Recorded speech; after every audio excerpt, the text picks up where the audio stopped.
지금으로부터 9년 전인 2013년 6월 저 윤창중은 대한민국의 좌파 언론과 좌파 세력에 의해서 난도질 당하고 생매당 당했습니다. 이른바 윤창중 워싱턴 사건이었죠. 제가 만약에 박근혜 대통령을 곁에서 지킬 수가 있었다면 박근혜 대통령 탄핵은 결코 있을 수가 없었다고 저는 자부합니다.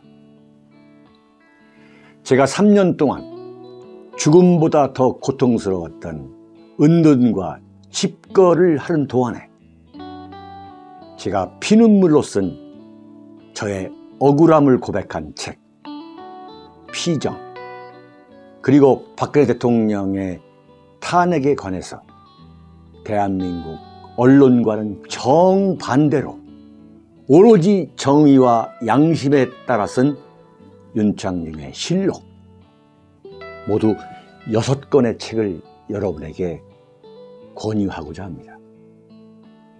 윤창중 칼럼상 TV는 여러분의 도서 구입 그리고 자발적 구독료로 운영되고 있습니다. 대한민국에서 유일한 양심의 방송, 여러분들이 지켜주시기 바랍니다. 감사합니다. 이태리 로마에 가서 스콧 모리슨 호주 총리를 만난 문재인, 대한민국의 대통령이라고 하는 문재인 씨가, 스콧 모리슨 총리, 호주 총리가 문재인 씨에게, 문에게 한국 노태우 대통령이 서거하신 소식을 들었다, 위로의 말씀을 드린다, 한국에서 이게 굉장히 중요한 이슈로 부각되고 있다고 생각한다, 이렇게 조의를 표했어요. 근데 문은 한마디도 언급을 하지 않았어요. 네? 이게 과연 대통령인가?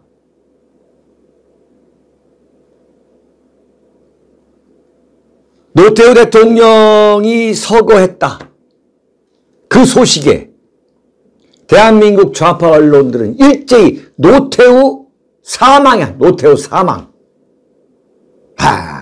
네? 권력 잡았다 이거죠. 권력을 잡았으니까 권력이 끝날 때까지 행사할 대로 행사하고 물러나겠다. 이게 과연 대통령입니까? 다른 나라 대통령도 조의를 표하는데 정작 대한민국 대통령은 아무 소리를 안 하는 거예요.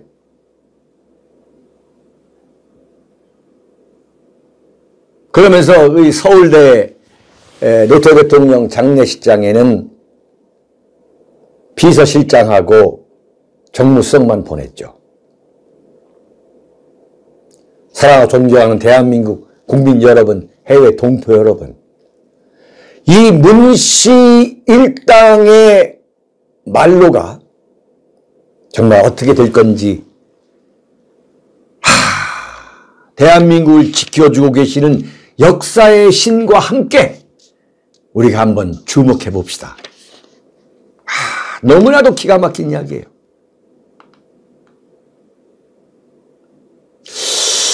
오늘 아침 동아일보, 어제죠. 어제 동아일보, 동아닷컴에 고도 700km를 비행하는 누리호, 네? 누리호. 그것도 발사도 노태우의 유산이다.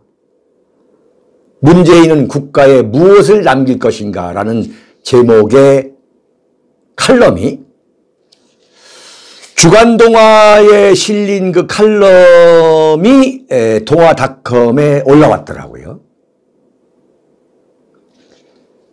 이 이종훈이라는 사람, 이게 쓴 사람이 이종훈이라고 하는 정치 경영 컨설팅 대표 정치학 박사 이종훈이라고 종편에 나와가지고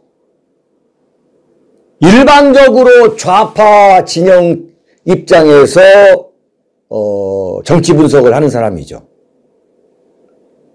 요즘 나오는 게 좀 뜸해요. 좀 옳은 소리 몇 마디 했다가 지금 종편에 나오지 않고 있는데, 문재인이가 자랑하는 네? 누리호 발사, 그리고 대륙간 탄도미사일 ICBM 개발,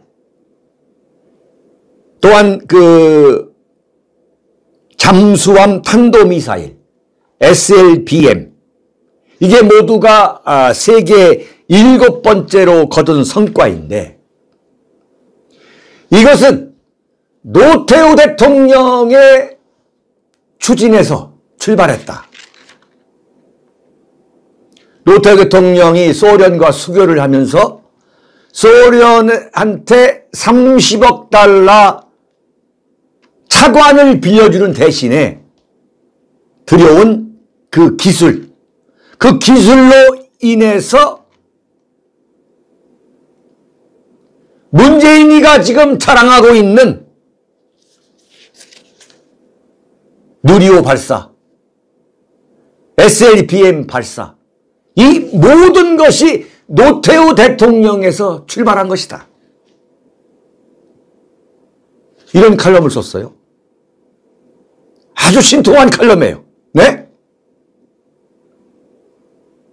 지금 이제 문재인이가 자랑하고 있는 K-팝, K-푸드, K-뷰티, K-반도체, 배터리, 바이오, 수소, 조선, 이 모든 게 문씨 앞에 대통령들의 업적에서 비롯된 것이다. 그렇잖아요, 여러분? 문씨는 그냥 자랑만 하는 거야. 자기 치적인 것처럼. 이른바 K방역이라는 거. 박정희 대통령이 씨를 뿌린 국민 건강보험, 그리고 박근혜 대통령 때 사스다, 미르다 하는 그런 전염병, 그때의 방역 시스템이 완전히 갖춰졌기 때문에 문재인 씨가 자랑하는 코로나 방역도 그렇게 된 거 아니겠어요?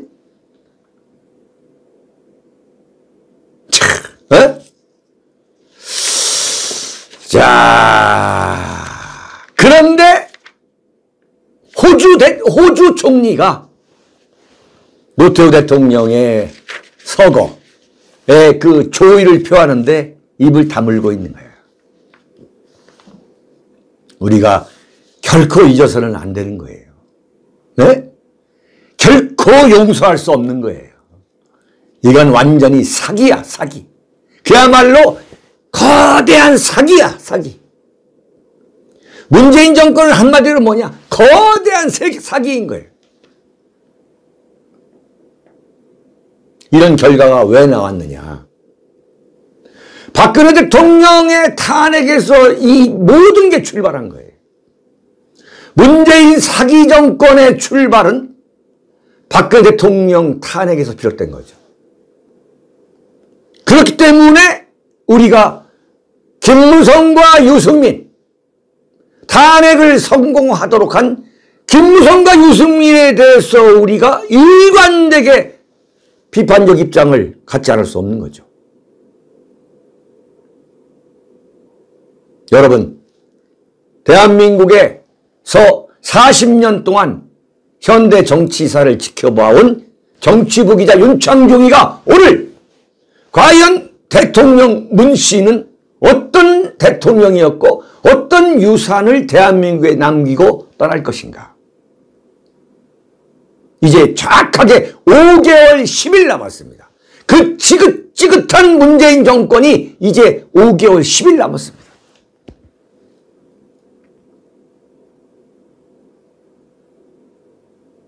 여러분, 문재인 씨가 대한민국에 남기게 될 5대 유산, 그 중에서 가장 심각한 현상, 그 병리 현상이 여러분들은 뭐라고 생각하십니까? 자, 5개이니까 하나씩 좀 뽑아봅시다. 문재인이가 대통령이라는 이름으로 대한민국에 남기고 갈 이른바 5대 악패. 5대 악패가 뭐냐? 저는 가장 큰 악패가 뭐냐? 대한민국 국민의 정신세계, 대한민국 국민의 정신세계를 완전히 황폐화시켜 놓은 것. 나는 이게 문 씨의 가장 큰 악패라고 봐요.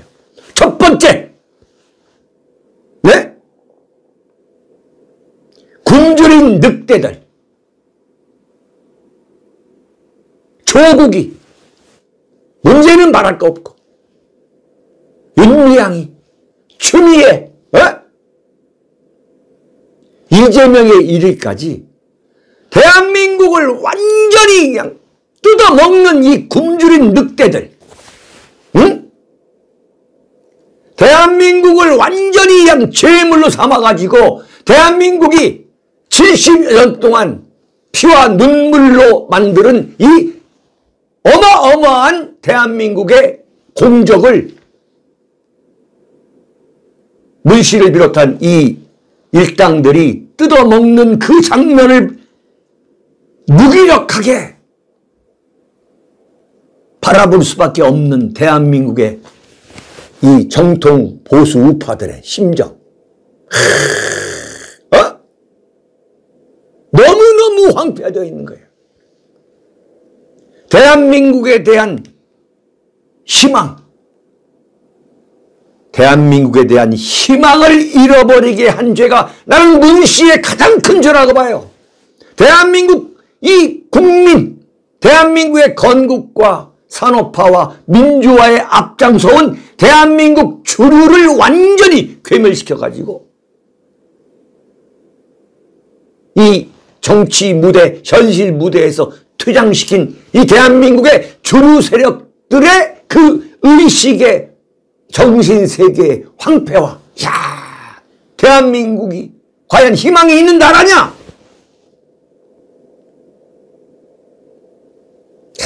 이건 너무 중요한 문제. 조국이가 아직도 설쳐되는 대한민국. 조국이가 입만 열면은 기사를 써주고 있는 조선일보. 유시민이가 입만 열고 유승민이가 입만 열면 기사를 써주는 조선일보. 나는 이건 대한민국 국민의 정신세계의 황폐화를 가져온 공동주범에 나는 조선일보를 반드시 나는 꼽고 싶어요.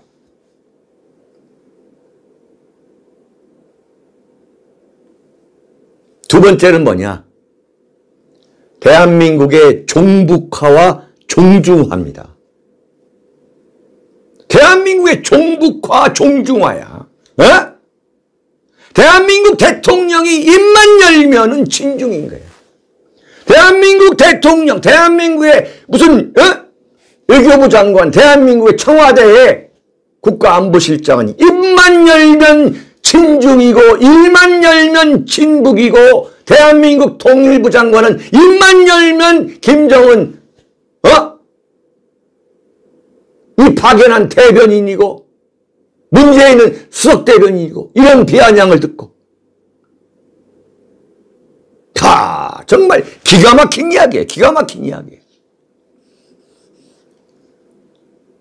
지금도 5개월 10일 정확하게 퇴임하는 날짜가 5개월 10일밖에 남지 않았는데 문재인 씨는 지금도 종전선언 타랑인 거야. 종전선언. 응? 북한이 종전선언의 전제 조건으로 한미연합훈련의 폐지를 주장했어요. 폐지. 이건 뭐 주한미군 철수야. 주한미군 철수하면 대한민국 어떻게 되냐? 완전히 망해버리는 거예요. 주한미군 철수하면 지금 대한민국에서 들어와 있는 모든 외국 기업은 다 철수할 거예요. 그날로, 그 다음날로 망하는 거예요.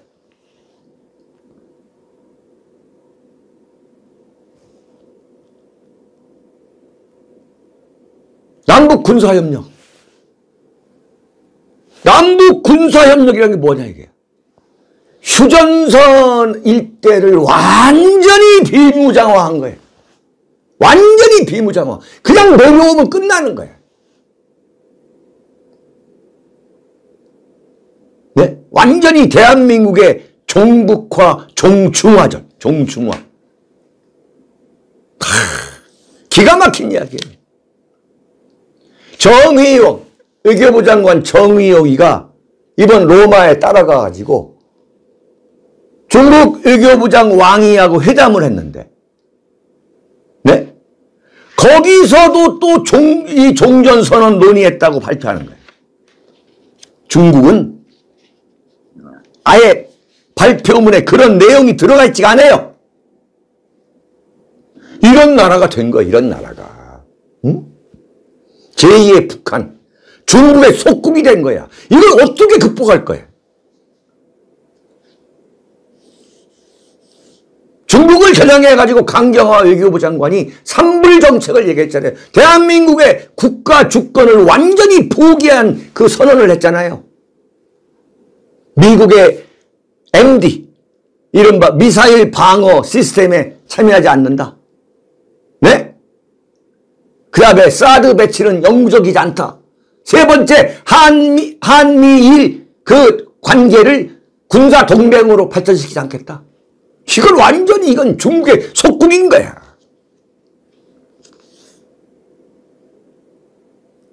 세 번째, 문 씨가 대한민국에 남겨놓을 치명적인 유산 중에 하나가 뭐냐? 국가 파산이죠. 국가 빚이 1천조입니다. 1천조. 문재인이가 5년 동안 집권한 동안 무려 4천억을 썼어요. 흔적도 없이. 이거 어떻게 할 거예요? 이게 보통 시작한 문제가 아닌 거예요. 이거 어떻게 할 거냔 말이에요, 쟤. 1,000조. 내년 국가 예산이 600조. 국가 예산 400조를 600조로 200조나 늘려놨어요. 내년 5월 10일까지 다 쓰고 가겠다는 거지. 참 심각한 문제예요. 네 번째 유산은 뭐냐? 이른바 대한민국의 세대 간, 계층 간, 이 지역 간, 이 적대화, 양극화. 야, 이거 어떡할 거야, 정말. 2030 세대를 자식으로 두고 있는 그 부모, 그 부모와 할아버지, 2030을 손자로 두고 있는 할아버지와 2030의 손자나 아들과 이념적으로 정신적으로 지금 화합하고 화목하게 살고 있는 집안이 몇 집이 없어요. 완전히 이건 뭐냐? 해방 후에 그 이념 갈등. 이게 왜 왔느냐? 보수 우파에 대한 이 적대 정책. 보수는 친일파고 보수는 친미파고 보수는 부패했고 그 4년 반 동안에 이 보수 우파에 대한 적대 정책. 네? 이 적대 정책과 함께 탄핵 세력의 득세. 지금 야당이라고 하는 국민의힘에서도 탄핵 문제에 대해서 문재인과 똑같은 인식을 갖고 있는 이준석. 그리고 지금 지지율 1, 2위를 달리는 윤석열, 홍준표, 윤석열. 왜 그 존재가 과연 무엇을 의미하느냐. 유승민이가 대통령 후보가 되겠다고 설치는 이 세상. 뭐냐 이거야. 그러면서 또 유승민에 대해서 극도의 정말 참을 수 없는 분노를 갖고 있는 대한민국 국민들. 절대 다수의 국민들. 이런 걸 어떻게 치유할 거냐 이거예요. 계층 간 적대관계. 심각한 겁니다. 지금. 이걸 지금 이용하겠다는 게 이재명이죠. 네. 이른바 노동자 프로레타리아 혁명을 하겠다는 거지. 네. 주 4일 근무. 주 4일 근무하게 되는 거예요. 그 다음에 식당 허가를 총량제로 하겠다. 이건 완전히 부르주아 이걸 깨버리겠다는 거거든. 그리고 이념을 이용하고 대한민국은 친일파와 미군 점령군의 합작품이다. 이런 저주를 퍼붓는 거. 그 다음에 광주에 가가지고 전두환 대통령 그 비석 위에 올라가서 자근자근 밟아버리는 거. 이게 지역감정 악화시키는 거지. 그런 문제에 대해서 대한민국 언론이 그것은 지역감정을 악화시킨다라고 비판하는 언론이 단 한 명도 없는 거야. 여섯 번째, 문재인 정권이 남긴 다섯 번째의 유산이 뭐냐? 정치 세력의 저질화에 저질화. 네. 이게 보통 시작한 문제가 아닌 거예요. 정치 세력의 저질화. 지금 대한민국 집권 세력의 그 실체. 문재인에서부터 국회의원회 또는 뭐 지방자치단체, 지방자치의회. 이야. 내가 40년 대한민국 정치를 지켜보면서 겪게 되는 최악의 저질 집단. 네. 문 씨는 내가 분명히 말하지만 문재인 씨는 대한민국의 대통령이라는 이름의 그 이름을 가진 최고 권력자 중에 가장 질이 낮아요. 지금 대한민국의 20대 국회의원의 질, 대한민국의 집권당이라고 하는 이름의 그 집권 여당 국회의원 중에 가장 질이 낮은 게 지금 더불어민주당의 국회의원들입니다. 이 자들이 과연 4년 5개월 동안, 5년 동안 뭘 했겠냐 말이야.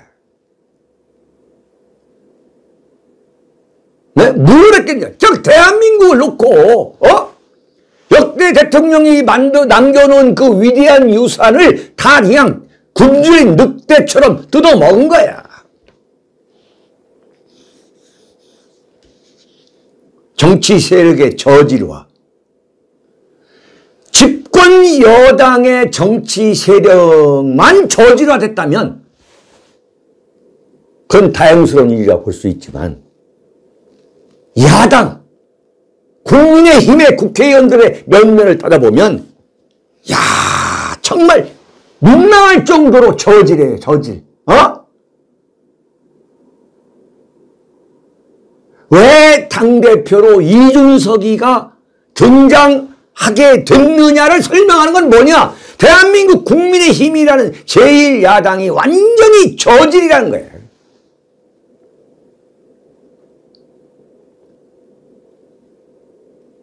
네, 완전히 저지른 거지. 자, 이게 다 어디에 출발했느냐? 박근혜 대통령 탄핵에서 출발한 거예요. 이걸 우리가 어떻게 양보할 수가 있냐. 어떻게 이 대전제를 우리가 잊어버리고 없던 것처럼 하고서 넘어갈 수 있겠냐. 이게. 이런 시시비비를 가리는 대한민국의 유일한 방송, 유일한 언론인이 난 되고 싶어요. 오늘 여러분께 처음 말씀드립니다만 윤창중은 아무 진짜 사심이 없어요. 단지 내가 살아있어가지고 이 시시비비를 국민 여러분들하고 함께 공유하고 싶은 그 마음밖에 없어요. 다행스럽게도 여러분들이 저를 인정해주고 저를 성원해주기 때문에 만약에 지금 이 시간에 윤카세 TV를 시청하고 계시는 여러분들의 숫자가 10명도 안 된다 하면 윤창중은 어떡할 거냔 말이에요. 그러면 여러분이 지금 보시다시피 지금 이 순간에 1119명이야. 네? 동시 이 최대 시청자 수가. 윤창중의 주장이 호응을 받고 있다는 걸 명명백백하게 보여주는 거예요. 여러분, 만약에 윤창중이가 지금 이 시점에서 윤석열이나 홍준표를 지지하고 있다든가 아니면 윤석열 캠프나 홍준표 캠프에 내가 만약에 들어가 있다면 한번 상상을 해보세요. 나는 최소한 그럴 수는 없다 이거지. 내가 박근혜 대통령의 명예회복을 위해서 탄핵은 정당했느냐? 유승민의 배신의 정치는 과연 옳았느냐? 정당했느냐? 이걸 심판받기 위해서 대구 동구을에 가가지고 무참하게 패배했지만 나는 결코 후회하지 않는 이유는 뭐냐? 나는 인간으로서 그리고 박근혜 정권에 참여한 한 사람으로서 대한민국 정치에 참여한 한 사람으로서 누군가는 윤창중은 마땅히 가야 될 길을 갔다. 이런 평가가 있지 않겠냐는 저의 작은 기대 때문에 제가 그런 무모한 도전을 한 거예요. 지금도 마찬가지입니다. 만약에 윤창중이가 지금 윤석열을 지지한다든가 홍준표를 지지한다든가 아니면 그 캠프에 들어가서 제가 정치적 재기를 노린다면 그건 난 인간의 도리가 아니라고 봐요. 윤창중은 정의만을 얘기할 거예요. 진실만을 얘기할 겁니다. 자, 우리가 지금 이런 상황까지 오게 된 이유가 뭐냐? 문재인이가 대한민국에 남겨야 될 5대 유산, 국민 정신세계의 황폐와 대한민국의 종북화, 종주화, 세 번째 국가 파산의 신호탄, 네 번째가 세대 간, 계층 간, 지역 간 척대화, 양극화, 다섯 번째 정치 세력의 저질화. 나는 이렇게 정리합니다. 문재인이가 5월 10일 나가는 것에 앞서가지고 이건 내가 먼저 좀 정리하는 거예요.